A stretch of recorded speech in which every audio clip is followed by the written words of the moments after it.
नमस्कार मित्रांनो. मेष राशीच्या व्यक्तींनी मे महिन्यामध्ये बरंचसं काम केलं होतं, बरीचशी मेहनत केलेली होती. तरीसुद्धा अपेक्षेप्रमाणे काही रिझल्ट्स आले नव्हते. खरं तर तुमची जी रास आहे ती मेहनत करण्यामध्ये मागे-पुढे बघणारी नाही. पूर्णपणे 100% स्वतःची जी मेहनत आहे तुम्ही पणाला लावता, ऊर्जा पणाला लावता, परंतु गोष्टी तुमच्या मनाप्रमाणे होत्या. त्याच्यामुळे फ्रस्ट्रेशनसुद्धा तेवढंच लवकर होतं आणि याच्या जोडीला वैवाहिक जोडीदारावरचे नातेसंबंधसुद्धा काही ठीक नव्हते. त्यांच्या आरोग्याच्या संदर्भातले सुद्धा काही त्रास तुम्हाला जाणवले असेल. परंतु या महिन्यामध्ये म्हणजे जून महिन्यामध्ये ही सर्व परिस्थिती आहे त्याच्यामध्ये बऱ्याच प्रमाणात बदल होणार आहे.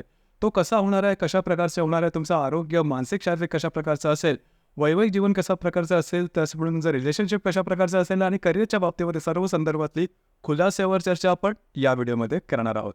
सगळ्यात पहिल्यांदा आपण चर्चा करणार आहोत तुमचं शरीर स्वास्थ्य नेमकं कशा प्रकारचं असेल. जसं की तुमच्या राशीचा जो स्वामी आहे मंगळ, जो की तुमच्या व्ययस्थानामध्ये भ्रमण करत होता, दिनांक 2 तारखेनंतर हा तुमच्या राशीमध्ये भ्रमण करणार आहे. आणि बुध जो की तुमच्या राशीचा तृतीयेश आहे, षष्ठेश आहे, तो तुमच्या द्वितीय स्थानामध्ये भ्रमण करतो आहे. 15 तारखेनंतर तृतीय स्थानामध्ये भ्रमण करेल आणि जवळजवळ 30 तारखेनंतर तो चतुर्थात भ्रमण करणार आहे. एकंदरीतच तुमच्या राशीकरता मंगळ आणि बुध जे 2 ग्रह आहेत हे अतिशय महत्त्वपूर्ण ठरतात तुमच्या आरोग्यासंदर्भात.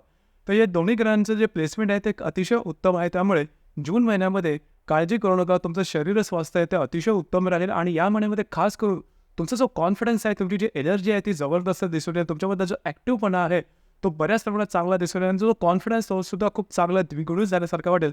आणि याचं मूळ जे असेल जे तुम्ही काम कराल त्याचे रिझल्ट्स खूप चांगल्या प्रकारचे मिळतील. नाहीतर गेल्या महिन्यामध्ये म्हणजे मे महिन्यामध्ये फक्त वणवण होते, कामं होत होते, कामं तुम्ही करत होता परंतु त्याचे रिझल्ट्स मात्र मिळत नव्हते. या महिन्यामध्ये गोष्टी ज्या आहेत ज्याचा तुम्ही अपेक्षा कराल त्याप्रमाणे तुम्हाला मिळेल. त्याच्यामुळे काळजी करू नका. या महिन्यामध्ये संपूर्णपणे जोमाने कामाला लागा, तुम्हाला रिझल्ट्स तुमच्या अपेक्षेप्रमाणे मिळणार आहेत.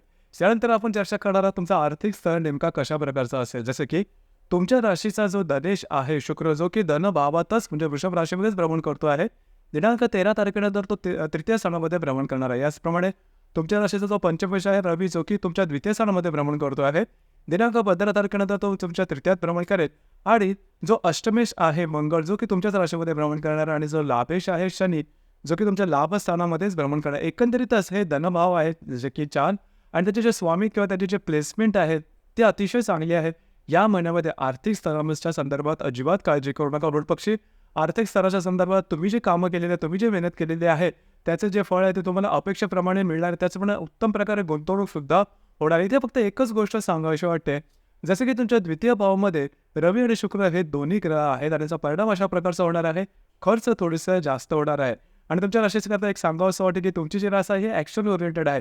एखादी गोष्ट वाटली, आवडली तर पटकन तुम्ही विकत घेता, त्याच्यासाठी मागे पुढे बघत नाही. म्हणजे एखादी गोष्ट किंवा वस्तू त्याचे किती उपयोगिता संपूर्ण आयुष्यभर आहे हे पाहण्याऐवजी आता ते तुम्हाला बरी वाटते, आता ते तुम्हाला आवडते म्हणून तुम्ही ती झटकन घेऊन मोकळे होता. तर इथे थोडंसं लक्ष द्या. त्याच्यामुळे खर्च जास्त होतील. अर्थात तुम्हाला इन्कम आवक चांगली असेल पण खर्च जास्त झाले तर त्या अन्वये आवक आणि खर्च याचं जे एकंदरीत हे आहे ते बरोबर बसणार नाही. आणि त्या ठिकाणी थोडंसं लक्ष देणं गरजेचं राहील. मात्र या महिन्यामध्ये तुम्हाला आर्थिक संदर्भात कुठल्याही प्रकारचे प्रॉब्लेम येणार नाही. त्याच्यामुळे अगदी निश्चिंत राहा. यानंतर आपण चर्चा करणार आहोत गृहसौख्याबद्दल. तर गृहसौख्याबद्दल सांगायचं झालं तर घरातल्या व्यक्तींबरोबर जे तुमचे जे नातेसंबंध आहेत ते अतिशय सुमधुर अशा प्रकारचे राहतील. काहीही प्रॉब्लेम, काहीही कॉम्प्लिकेशन येणार नाहीत. यानंतर आपण चर्चा करणार आहोत जर तुम्ही शेअर मार्केटमध्ये ट्रेड करत असाल तर या महिन्यामध्ये तुम्हाला काही चांगले उत्तम लाभ मिळतील. जर तुम्ही शॉर्ट टर्ममध्ये ट्रेड करत असाल तरीसुद्धा काही चांगले लाभ मिळतील. इथे 2 गोष्टी लक्षात घेण्यासारख्या आहेत. परत तेच सांगतो आहे की थोडंसं जरी तुम्हाला इन्कम चांगलं झालं तरी पण खर्च कसे कुठे करायचे या ठिकाणी थोडंसं लक्ष देणं गरजेचं राहील. यानंतर लव्ह लाईफबद्दल विचार करू. लव्ह लाईफबद्दल सांगायचं झालं तर जर का तुम्ही कोणाच्या रिलेशनशिपमध्ये असाल त्याच्याबरोबरचे नातेसंबंध अतिशय उत्तम होतील. तुमच्या त्याच्याबद्दल जे हार्मोनी आहे ते खूप चांगल्या प्रकारचे दिसून येईल. उलटपक्षी तुम्ही त्याच्याबरोबर या महिन्याच्या साधारण 16-17 तारखेनंतर कुठेतरी बाहेर फिरत जाण्याचा योगसुद्धा संभवतो. तुमच्या दोघांमध्ये एक चांगल्या प्रकारचे हार्मोनी आणि चांगले दिवससुद्धा तुम्ही घालवू शकाल. तर एकंदरीत सांगायचं असेल तर लव्ह लाईफबद्दल सुद्धा काळजी करू नका. तुम्हाला नवीन लव्ह लाईफ जरी चालू करायची असेल, रिलेशनशिप जरी चालू करायची असेल तरीसुद्धा हा जो संपूर्ण महिना आहे, हा संपूर्ण महिना तुमच्यासाठी शुभफलदायी असाच असणार आहे. ज्या गर्भवती महिला आहेत त्यांच्याकरता सुद्धा हा संपूर्ण महिना अतिशय चांगला आहे. फक्त इथे लक्षात घ्या, मंगळ तुमच्याच राशीमध्ये भ्रमण करत आहे सुरुवातीला सांगितल्याप्रमाणे.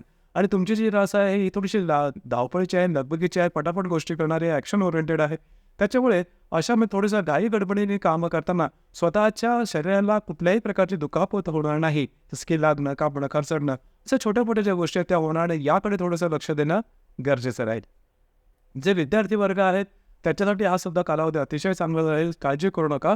अतिशय उत्तम प्रकारचा कालावधी तुम्हाला जूनमध्ये लाभणार आहे. यानंतर वैवाहिक जीवनाबद्दल चर्चा करू. जे विवाहित आहेत त्यांच्याकरता साधारणतः जर तुम्ही विवाहित असाल तर वैवाहिक जोडीदारावरचे नातेसंबंध थोड्याफार प्रमाणात ताणले जातील. त्याच्यामुळे तुमच्या दोघांमध्ये तुम्ही वगैरे दिसून येईल. अर्थात ही काही तुम्हाला नवीन नाही, कारण मंगळ जो ग्रह तुमच्या लग्नस्थान किंवा तुमच्या राशीमध्ये भ्रमण करतो तो 7व्या दृष्टीने तुमच्या सप्तम स्थानाला पाहतोय. त्याच्यामुळे थोड्याफार प्रमाणात हे तू-तू-मैं-मैं ज्या गोष्टी असतात त्या थोड्याशा होतील. चहाच्या कपातले वादळे ज्याला आपण म्हणतो ती थोडीफार अनुभवाला येतील. अर्थात त्याचा फारसा मोठा परिणाम होणार नाही.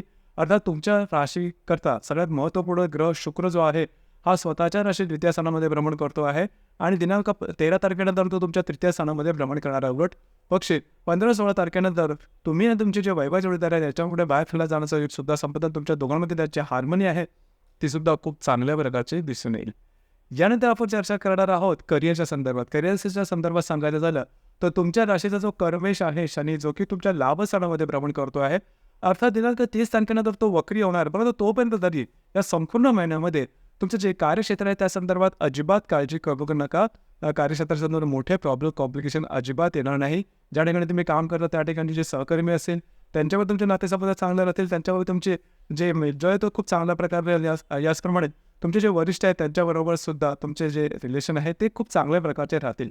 तर एकत्रित सांगायचं झालं तर या संपूर्ण महिन्यामध्ये तुम्हाला जे स्ट्रेस, टेन्शन आणि फ्रस्ट्रेशन तुम्ही गेल्या साधारण 1-1.5 महिन्यामध्ये अनुभवलेलं असेल त्यामधून बाहेर पडतात आणि वेगळ्याच प्रकारे तुमच्या आतली जी खूबी आहे म्हणजे तुमची जी एनर्जी लेवल, कॉन्फिडन्स हा तुम्हाला या महिन्यामध्ये पूर्ववत होताना दिसून येईल. यानंतर आपण चर्चा करणार आहोत ग्रहयोगांबद्दल. ग्रहयोगांचे परिणाम नेमके कशा प्रकारचे असेल, जसं की दिनांक 4 तारखेला रवी आणि शुक्राची युती होणार आहे तुमच्या द्वितीय स्थानामध्ये. याचप्रमाणे बुध आणि गुरुची सुद्धा युती तुमच्या द्वितीय स्थानामध्ये होणार आहे. तर रवी शुक्राची युती ही तुम्हाला काय चांगले अनपेक्षित किंवा अपेक्षित लाभ मिळवून देईल. चांगल्या प्रकारची इन्व्हेस्टमेंट वगैरे होईल. इथे खर्चावरती थोडंसं नियंत्रण ठेवणं गरजेचं राहील. एकंदरीतच 4 तारखेच्या आसपास तुम्हाला काही चांगले आर्थिक लाभ होऊ शकतील. याचप्रमाणे विवाहित असेल तर वैवाहिक जोडीदाराचे नातेसंबंध सुद्धा सुमधुर अशा प्रकारचे दिसून येते. याचप्रमाणे दिनांक 9 तारखेला रवी आणि शनीचा केंद्र योग होणार आहे. रवी जो की तुमच्या द्वितीय स्थानामध्ये भ्रमण करतो आणि जो शनी तुमच्या लाभ स्थानामध्ये भ्रमण करतो, दोघांचा केंद्र योग होणार आहे. तुमचे जे काही इन्व्हेस्टमेंट असेल किंवा खर्च असेल याकडे थोडंसं लक्ष द्या. मगाशी सुरुवातीला सांगतोय त्याप्रमाणे खर्चावरती नियंत्रण ठेवणं गरजेचं राहील आणि या 9 तारखेच्या आसपास खर्च अनपेक्षितपणे होतील किंवा तुम्ही केलेली इन्व्हेस्टमेंट चुकण्याची शक्यता आहे. तर इथे थोडं आर्थिक संदर्भात काळजी घेणं गरजेचं राहील. त्याचप्रमाणे ज्या गर्भवती महिला आहेत त्यांनी सुद्धा स्वतःच्या आरोग्याकडे लक्ष देणं आवश्यक राहील. याचप्रमाणे दिनांक 14 तारखेला रवी आणि बुधाची युती होणार आहे. तर 14 तारखेच्या आसपास जर तुम्ही कोणाच्या रिलेशनशिपमध्ये असाल त्यांच्यावर कुठे बाहेर फिरला जाण्याचा योग संभवतो.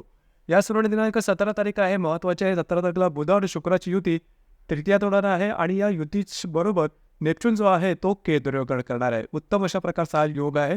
फिरणं वगैरे जास्त होय, वैवाहिक जोडीदाराकडे बाहेर फिरलं जाण्याचा योग या दरम्यान संभवतो.